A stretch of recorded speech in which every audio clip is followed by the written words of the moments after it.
Yan, ang laking kulambutan. Kakagulat na ito. Siya, pagkalaki. Uy, pinalakasan ko ng liwanag. Yan, laki. Sipat. Sapul ka. Laki. Uy, nakawala pa. Isa pa. Sapul ka uli. Uy, nakawala uli. Aba, nadadaluhan ako ah. Sana di ka makatakas. Pantatlo, sapul ka. Yun, nakalampas na yung pana ko. Di kaya nalampas at ang laki ng kulambutan na kapal ng laman. Hindi nakalampas. Ayun, yung manok, narinig ko.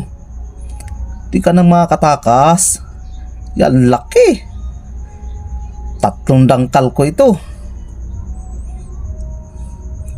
Hindi ito bababa sa 5 kilo. Ya, pagkaswerte ko ngayong gabi.